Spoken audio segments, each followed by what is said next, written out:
বুঝি যে রক্ত পড়ছে। ডাক্তার চাই, ডাক্তার। ডাক্তার কোথায় বাবু?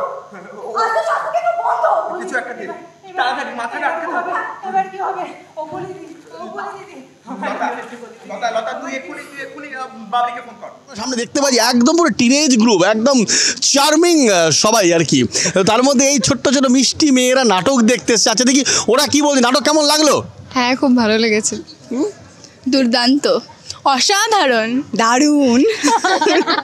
আচ্ছা দিনু বাবু উনি ঠিক আছে, উনি ঠিক আছে। আপনি গাড়িতে গিয়ে বসুন। লতা আমাদের কিন্তু এক্ষুনি সাবধানে নিতে হবে। চল চল চল চল। কিছু হবে না, তুমি কই খবরদার কিছু হবে না। বড় মজার বিষয়, এই ওটিটি বা ডিজিটাল বিনোদনের যুগে বিশেষ করে তরুণ তরুণীরা যেভাবে থিয়েটারকে গুরুত্ব দিচ্ছে, সেদিক দিয়ে দেখলে বোঝা যাচ্ছে থিয়েটার বা নাটকের বিনোদন আপামর জনগণকে আবারও উজ্জীবিত করে তুলছে। প্রসঙ্গ, যৌথ উদ্যোগে শ্যামনগর নাট্য উৎসব দ্বিতীয় পর্বের নাট্যমেলা অনুষ্ঠিত হয়ে গেল গত 27-28 এপ্রিল শ্যামনগর রবীন্দ্র ভবনে। এই নাট্য উৎসবে 2 দিনে মোট 6টি দলের 6টি নাটক মঞ্চস্থ হয়। উত্তর 24 পরগনার শ্যামনগর নাট্যবিতানের ব্যবস্থাপনায় মোট 6টি গ্রুপ তাদের নাটক মঞ্চস্থ করবেন আড়ম্বরের সাথে। 27 এপ্রিল ছিল অল্টার ইগোর প্রযোজনা শিবের অসাধ্য, ব্যারাকপুর শক্তিকে আবদাব, শ্রীরামপুর ছাত্র সমিতির আত্মকথা। 28 এপ্রিল রবিবার প্রযোজনা ছিল শ্যামনগর নাট্যবিতান কিশলয় বিভাগের আলোর ঝর্ণা, বেলঘরিয়ার নাট্যকল্পের গুপ্তরূপ, নৈহাটি বিহঙ্গের জননী। 2 দিনের এই জমজমাট নাট্য উৎসবের সাক্ষী রইল বিশ্ব টাইমস। জানলো নাটক প্রেমী মানুষদের নাট্যপ্রেম, খতিয়ে দেখলো কেন বর্তমান প্রজন্ম নাটক বিনোদনের প্রতি আবার আকৃষ্ট হচ্ছে, যা সত্যি থিয়েটার জগতের আশীর্বাদ স্বরূপ। চলুন আমরাও সাক্ষী থাকি শ্যামনগর নাট্য উৎসবের এই সন্ধ্যার। ব্যুরো রিপোর্ট, বিশ্ব টাইমস। ফিরবে হুঁশ, জাগবে মানুষ। বহু বিবাহ, বাল্য বিবাহ, কুলীন প্রথা, বর্বরচিত দানবীয়তায় যখন ঢেকেছিল মানুষের মুখ, তোমাকে দেখেছি ঝাঁসির রানী লক্ষ্মীবাইয়ের শোণিত পিপাসু তরবারির ঝলকে। তোমাকে দেখেছি বারবার সুজলা সুফলা এই মায়াময় দেশের ঘাসে ঘাসে, নদী পাহাড়ে, অরণ্যে, শহরে, গ্রামে, গঞ্জে, হাটে। তোমাকে দেখেছি স্বাধীন মাটিতে, খাদ্যের দাবিতে, গ্রাম শহরে গরিব মানুষের লাঠি গুলিতে অনেকে খাদ্যে পরিণত হওয়া মিছিলে। তোমাকে দেখেছি তেভাগায়, তোমাকে দেখেছি তেলেঙ্গানায়, তোমাকে দেখেছিলাম ব্যর্থ প্রাণের আবর্জনা পুড়িয়ে ফেলা গান গাইতে গাইতে উস্তাল সত্তরে উন্মাদ স্বদেশে শহরে। লতা তুই এক্ষুনি বাবিকে ফোন কর। ও হ্যাঁ, বাবলিকে বাবলি মারান্ডি সদর হাসপাতালে সুপার হয়ে এসেছে। সাঁওতাল পাড়া হয়ে। ওই শুক্রা মারান্ডির বেটি। হ্যাঁ হ্যাঁ, হ্যালো বাবলি, আমি লতা বলছি, তুমি একটু শ্যামলতার সাথে কথা বলবে? হ্যাঁ হ্যাঁ হ্যাঁ হ্যাঁ শ্যামলতা, আমি বলছি। লতা শিগগিরই সাবধানে সাবধানে। আমি কি বললাম? হ্যালো, হ্যাঁ আমি শ্যামল বলছি রে বাবু। হ্যাঁ বলছি, তুই কি হাসপাতালে আছিস? একটা বাচ্চা মেয়ের লাঠির আঘাতে মাথা ফেটে গেছে, নন স্টপ ব্লিডিং হচ্ছে। হ্যাঁ আমি তোকে সব গিয়ে বলছি। হ্যাঁ হ্যাঁ হ্যাঁ আমরা বেরোচ্ছি, আমরা এক্ষুনি বেরোচ্ছি। আর বলছি আমরা যাওয়া পর্যন্ত থাক ভাই।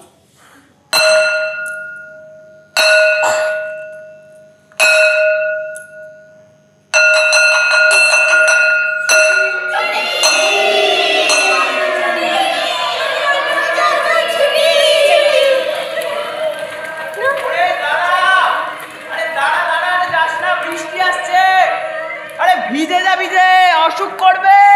কি রে, তোদের কথা কানে যাচ্ছে না নাকি? আরে দাঁড়া বলছি।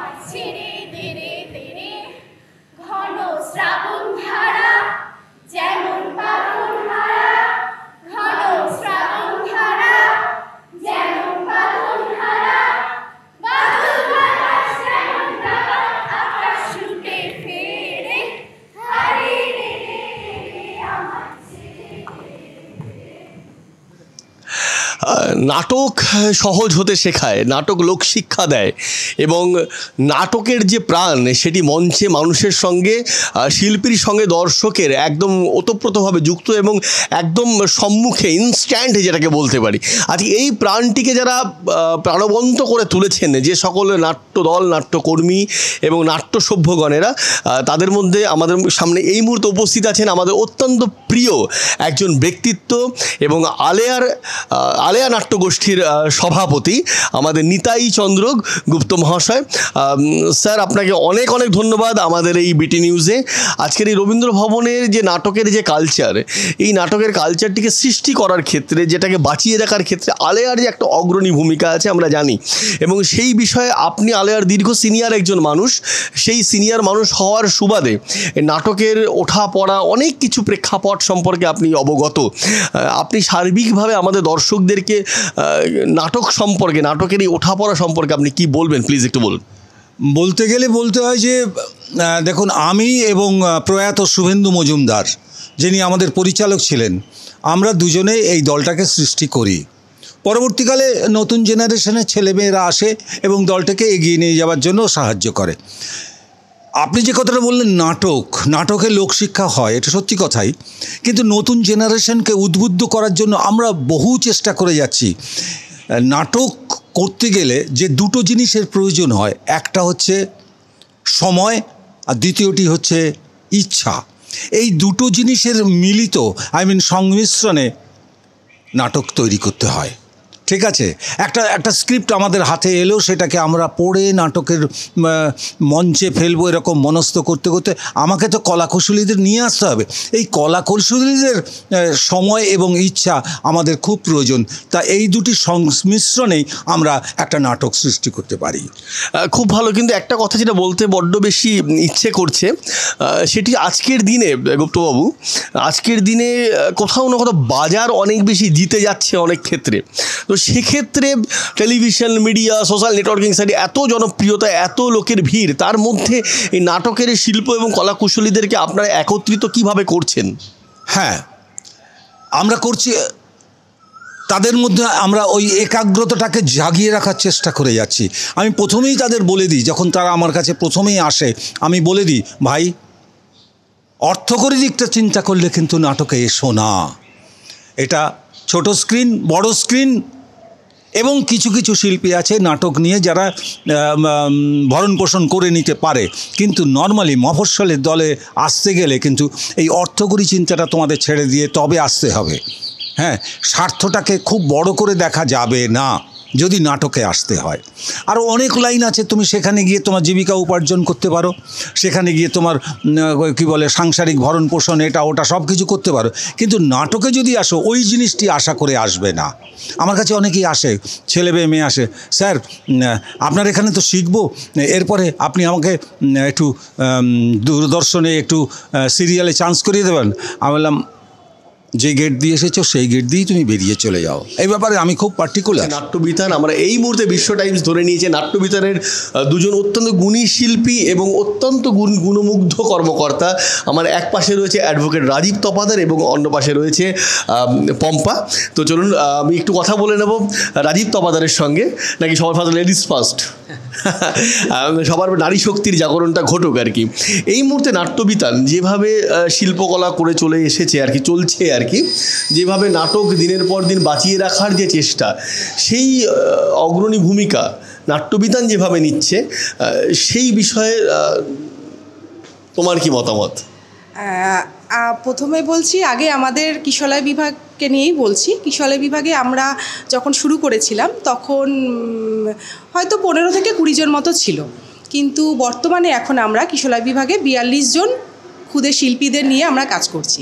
ওরাও খুব আনন্দ সহকারে আমাদের সহযোগিতা করছে। তো যার জন্য আজকের এই প্রোডাকশানটা এই জায়গায় এসে দাঁড়িয়েছে। তো আগামী দিনেও চাই যে ওরাও আমাদের সঙ্গে থাকুক, আমরাও ওদের সঙ্গে যথাযথ সহযোগিতা করব, আরও ভালো ভালো নাটক তাদেরকে উপহার দেব, দর্শককে উপহার দেব। ব্যাস। এবং সব থেকে যেটা বলতে ইচ্ছে করে, আমি রাজীব তপাদারের কাছে আসবো, যেখানে বাজার অনেক বেশি জিতে যাওয়ার একটা প্রবণতা থাকে, যেখানে ডিজিটালাইজেশন থেকে শুরু করে সমস্ত কিছু চলছে আর কি, সে মতো অবস্থায় এই নাটককে নিয়ে এই অক্লান্ত পরিশ্রম, এই চেষ্টা, এর প্রেরণার উৎসটা কি? আসলে থিয়েটার আমাদেরকে ভালোভাবে বাঁচতে সাহায্য করে। প্রেরণা আমরা যারা সারাদিন পরিশ্রম করি, সারাদিন বিভিন্ন কাজ করি, দিনের শেষে একটু আশ্রয়, একটু ভালোভাবে বাঁচা, একটু ভালো কথা বলা এবং অনেক অনেক দায়িত্বশীল মানুষ তৈরি করার নিজেদের কারিগর মনে করে আমরা ভালো থাকি। খুব কঠিন প্রশ্ন আর কি, আমার প্রেরণাকে। এই তাহলে অনেক অতীত, অনেক কথা। আসলে আমি মনে করি যে আসলে নিজেই নিজেকে উজ্জীবিত করতে হয় কোথাও একটা। সেই উজ্জীবনের শক্তি যদি না থাকে, তখন বাইরের শক্তি নিয়ে খুব একটা বেশি দূর চলা যায় না, কারণ সেই শক্তি একটা সময় শেষ হয়। যার ফলে আমার মনে হয় আমার প্রেরণা সেই অর্থে আমার বাবা মা অবশ্যই, এবং তারপরে তো আমার স্ত্রী বটেই, যারা আমাকে মানে এই কাজে একদম স্বাধীন একটা মাঠ দিয়েছেন খেলবার জন্য। অতএব আমি প্রথমে নিজের দ্বারাই আর কি উজ্জীবিত হয়েছি, তারপরে এই পরিবেশ, সব কিছু, এই পরিবেশ হচ্ছে আমার প্রেরণা। একটা খুব বিতর্কমূলক প্রশ্ন, আপনি বর্ষিয়ান অভিনেতা, যেখানে বারবার দাবি তোলে, প্রচুর অভিনেতারা তুলছেন নাটকের বিশেষ করে, যে নাটককে বাঁচিয়ে রাখতে হবে। তো নাটক কোন দিক দিয়ে ভঙ্গুর মনে হয় যে নাটককে বাঁচিয়ে রাখার জন্য আবেদনটা করতে হচ্ছে? যে সময়ে আমরা বাস করছি, চারপাশের চাকচিক্য, আড়ম্বর, জাঁকজমক এত বেশি এবং তার মোহিনী মায়া এত বেশি, এত শক্তিশালী, সেগুলোর জন্যে নাটক বা এই ধরনের সংস্কৃতি তো আসলে একটু সেই তুলনায় দুর্বল, কিন্তু তার ভিতরের শক্তি অসম্ভব। যার ফলে নাটক মানুষের কাছে সেইভাবে যাওয়ার চেষ্টা করছে, কিন্তু মানুষ অন্যান্য আড়ম্বরে এত বেশি আকৃষ্ট হয়ে রয়েছে, এত বেশি তার প্রলোভনে হাতছানিতে পা দিচ্ছে, যার ফলে নাটকের ক্ষেত্রে একটু কম মানুষজন আসছে। এইখান থেকেই আমার মনে হয় যে ওই ভঙ্গুর কথাটা বলা হচ্ছে। তবে আর হচ্ছে তারপর যে সম্পর্কের বিষয়, নাটক তো সম্পর্কের কথা বলে, সেখানে আমরা সহমর্মী যতটা, তার থেকে ভিতরে ভিতরে কিন্তু আসলে একে অপরের ভীষণ প্রতিদ্বন্দ্বী হয়ে উঠছি। এইটাই আর কি নাটকের মানে এই যে শক্তিহীনতার কথা বলা হচ্ছে, সেটাই বলে মনে হয় আমার। কেমন অনুভূতি হলো এই যৌথ প্রয়াসের, এই আজকের এই নাটকের এই সার্বিক অনুষ্ঠানটি? ভালোই লাগলো। আমরা আসি যখনই হয়, যখনই আসি। রাত জেগে নাটক হয়েছিল 13 তারিখে, মানে বর্ষবরণ নিয়েতে, ওদিনেও এসেছিলাম, সারা রাত ছিলাম। আচ্ছা, আমরা দেখে নিই এদিকে একটু কথা বলবো। নাটক দেখলেন, নাটকের এই প্রাণ আর কি কেমন উজ্জীবিত করলো আপনাদেরকে? দারুণ দারুণ নাটক দেখে যা মনে হলো যে অত্যন্ত সুন্দর, এরকম একটা উদ্যোগ পাওয়া খুবই ভালো। এবং শ্যামনগর নাট্যবিতান যে এরকম একটা উদ্যোগ নিয়েছে, ইছাপুর আলেয়ার এতদিন ধরে যে উদ্যোগ, সব মিলিয়ে মনে হচ্ছে একটা খুব সুন্দর প্রোগ্রাম দেখলাম। আর নাটকের যারা অনুরাগী তারা এসছে, তারা এত ভালো করে দেখেছে, এর জন্য খুব ভালো লাগছে। আর ছোট ছোট অভিনেতা অভিনেত্রী এরা এত ভালো অভিনয় করলো, দেখে মন জুড়িয়ে গেল। কটি নাটক দেখলেন? না, আজকে আমি এসেছি। হ্যাঁ, কটি দেখলেন? লাস্টের দুটো দেখেছি। কেমন লাগলো? না, ভালো লেগেছে যে লোকের একটা উদ্দীপনা আছে করার জন্য, যেটা আমরা ভাবতাম বুঝি মানে আপনার স্ক্রিনে, অর্থাৎ যেটা আমরা সিনেমায় দেখি বা টিভিতে দেখি তাতেই বুঝি লোক আকর্ষণ, তা না, নাটক কিন্তু আছে, বেঁচে আছে। ভালো লাগলো, ধন্যবাদ। অনেক অনেক ধন্যবাদ। আসলে আমরা একটি ছোট্ট একটি শিল্পীকে বা ছোট্ট একটি মানুষ পেয়েছি, বন্ধুকে। প্লিজ, নাটক দেখলে? হ্যাঁ, আমি দেখলাম। কটি নাটক দেখলে? আমার শেষেরটাই দেখা হয়েছে। কেমন লাগলো? অসম্ভব সুন্দর। এগুলো স্ক্রিনে তোলা যায় না, যেটা স্ক্রিনে তোলা যায় না সেটাই আমরা সামনে থেকে দেখতে পারি। তোমার মতন বন্ধুদেরকে তুমি কি বলবে? আমি বলতে সবাই খুব ভালো করেছে এবং আরও ভালো করে যাক। আমি চাই সবাই ভালো করুক এবং সবাই আরও ভালো হোক। দর্শক হিসাবে নাটক কেমন উপভোগ করলেন? ভালো, খুব সুন্দর।